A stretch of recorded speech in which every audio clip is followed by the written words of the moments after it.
Well, that came out of nowhere. Persona 3 Reload is getting DLC as announced at the recent Xbox Partner Showcase. It's an expansion pass where the first two waves of it are largely just costumes and music, but the third wave, the final one, is the big boy. The Answer is getting ported to Reload, and it will be called Episode I Guess The Answer. Now, what is The Answer? Well, let's talk about it, because this is essentially the culmination of Persona 3. This is the epilogue. Now, I will stray away from spoiling, largely speaking, you know? I'll have the trailer play in the background, but I won't go into a lot of specifics. The Answer is the epilogue to Persona 3, essentially following up on what happens at the ending, and giving you, well, the answer as to what happened, where you play as Aigis herself now, who has been bestowed the wild card and can summon multiple personas, and you take the members of SEES and delve into a new dungeon and grind all over again. And this, in my opinion, is the most polarizing piece of content Persona has ever made or seen. People either adore and love the Answer, or they hate its guts. I personally am not the biggest fan of it, so let's talk about it and let's go over why. We'll cover spoilers at a later moment in time. I'll tell you when, don't worry. So what's the problem with the Answer? Well, it's important to note, I have not played the Answer myself, yeah? So until I do with Episode I Guess, I'll only give you the things that I think I may have felt if I had played it. So these aren't my definitive takes, essentially. But essentially, the main problems with Episode I Guess, or at least the old Answer, is the fact that you have to grind all over again right after you just beat Persona 3, where chances are you grinded a lot through Tartarus, and now you're essentially starting back at zero again, and people found that just not fun and interesting, especially with how much you had to grind for the Answer. And I've thrown ideas around for a while now as to how that could possibly be improved, and I think incorporating more roguelike mechanics would be a direction that could make Episode I Guess far more fun and interesting on a mechanical level than the Answer was all those years ago. But I assume that if Episode I Guess was going to have that kind of stuff, they would have announced it. The really only big thing they actually announced was showcasing certain scenes from it with the new graphics and Reload, and that there's new theurgies being available to you, as well as a new party member. So until we get evidence to the contrary, I am going to assume that it's just the Answer with a Reload skin to it and some theurgies. And maybe with Reload's combat specifically, that will be enough, because I find a lot of fun and, well, engagement out of Reload's combat. I think it's a really good combat loop, and one of my favorites in Persona, at least up to this point. But when one of the biggest, and most prevalent critiques for Persona 3, even in the Reload version, that Tartarus is too grindy, having a DLC that's extremely grindy by nature may not be conducive to some people. And while we're still in the non-spoiler section of today's video, there are some aspects to the story of the Answer that people kind of bounce off of and view to be antithetical to the actual themes and motifs from the base game. I don't know how much I personally agree with that. I think I can understand that perspective, but personally, I don't view the aspects to the stories in terms of the development of the supplementary characters of SEES to be antithetical to the message of Persona 3. In fact, I could argue that it maybe even enhances it. But where I personally run afoul of the Answer is in the big story reveal of the Answer. And yeah, at this point, we're gonna have to start talking about spoilers. So this is your official spoiler warning, right? I think the door scene is really stupid.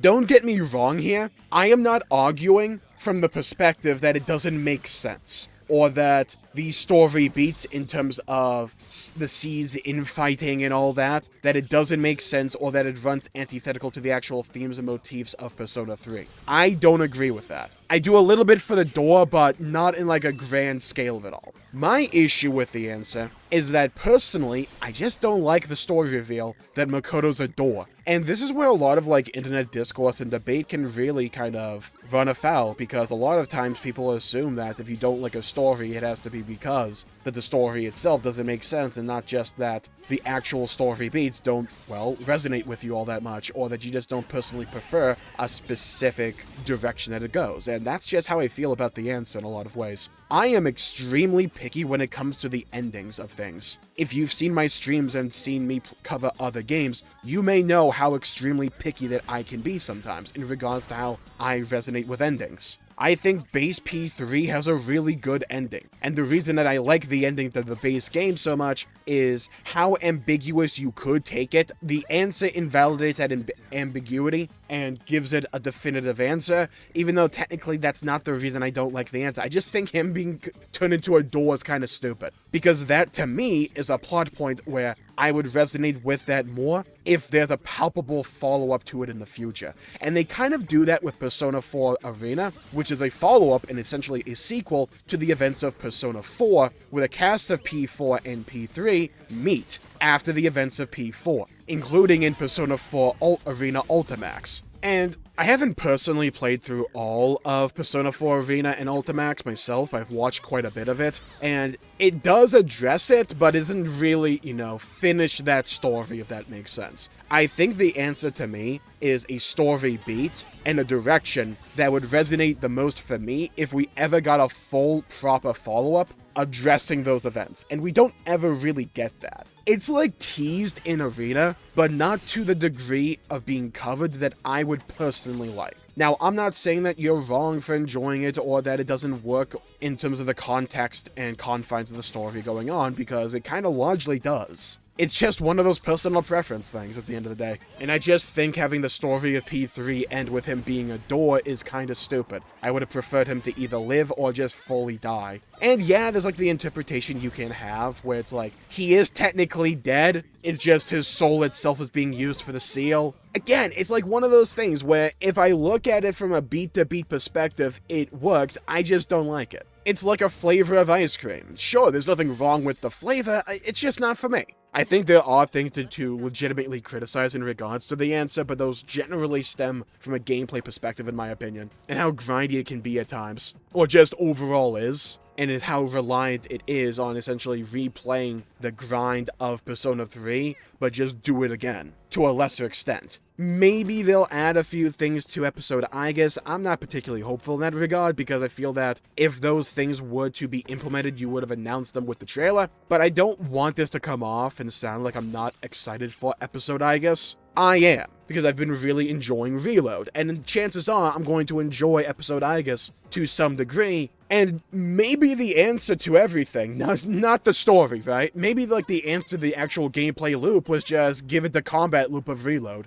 I'll need to see, right? Like, that's something where I'll personally need to sink my teeth into and see how it feels and how it plays. And there is that conspiracy theory that you can choose to believe if you want, that Persona 6 in some form or fashion will follow up Persona 3 and the answer specifically. And I've talked about this theory on the channel before, how a while back I read a Reddit post that I cannot for the life of me find, but it's been a bit of a popular theory going around that you have Makoto as a character be this clear messiah metaphor, right? Hell, one of his final main personas that he summons is called Messiah, right? Like, they're not, like, trying to hide this. And the idea that he sacrifices himself for humanity. And maybe the thing they want to do is, like, 3 days later he rose again, maybe in this case it's 3 games later. So we had P4, we have P5, then in P6, he'll rise again, and Persona 6 will in some way or fashion address this story. If we only had the answer back in the day, that would not have been enough for me to really think, yeah, they could possibly do this. The fact they addressed it again in Persona 4 Arena,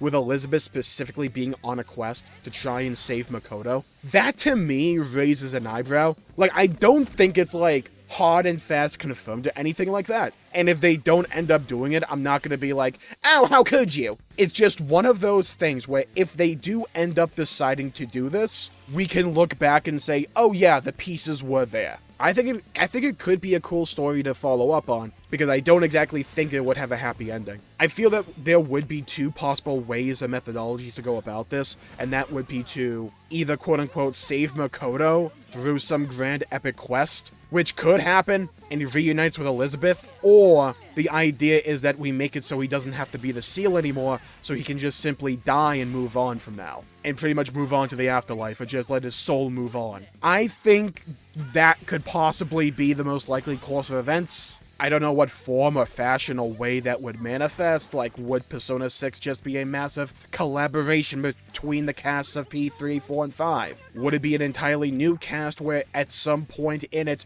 we just happen to meet up with Elizabeth and then we go on this quest? Could it be that through the events of Persona 6 that it's revealed essentially at the end that, oh, we now have this 1 in a million chance to actually save Makoto, let's go do that, or that action through either P5 or P6 for some reason allow Elizabeth to save Makoto? There's a lot of avenues that could tackle this. I think Persona 6 having a brand new cast is the most likely possibility, but again, it's one of those things where it's really interesting to theorycraft because there's so many different directions that could work, in my opinion, for where they go from here. I'm hoping that episode Aigis, though, grounding ourselves actually in the things that have been announced now, I hope it's good, and that I hope that the changes made to the combat loop with Reload really address the issue that a lot of people had with the answer from a gameplay perspective.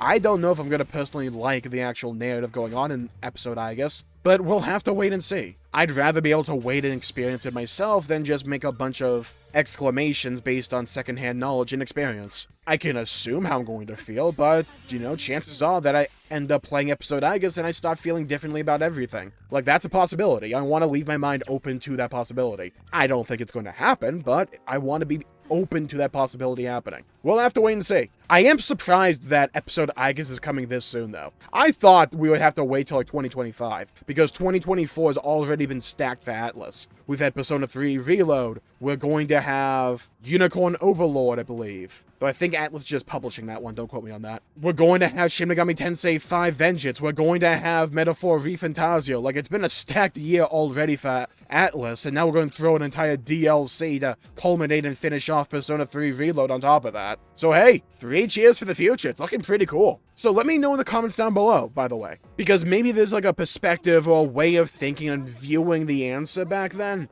that I just haven't seen, and I'm open to being allowed to have my mind changed on this issue, right? But I do think that just at the end of the day, the answer is going to be one of those things where it's just a flavor of a food where there's nothing wrong with the flavor, it's just not for my tastes. And there's nothing wrong with that. There's nothing wrong with liking or not liking a thing, right? Just own personal preference at the end of the day. I just hope for the best of the situation, and that it's the best iteration of that flavor that it can be. It shouldn't necessarily change just to conform with my own personal flavor profile. I want it to be the best version of that flavor, even if that flavor is not my cup of tea. Because at the end of the day, not everything has to be designed for me, and I've said before, that's one of the things I like the most about Persona as a series, that each entry can be its own individual thing, have its own individual preferences and aesthetics and, you know, themes and motifs, while still feeling like Persona. So I'm going to call the video there for the day. Thank you all for tuning in. My pleasure for making the video. If you enjoyed it, please leave a like and subscribe. It really helps the channel out and helps support future content, and I greatly appreciate it. Stay safe, have a great day, leave a comment down below with your thoughts on episode Aigis, The Answer. And if you've played The Answer before and how you feel about it, let me know. I'd love to hear thoughts, hear your opinions, and to hear your perspectives. Stay safe, have a great day, go play some video games if you can, and as always, I'll see you all next time. Bye-bye, everybody, until we meet again.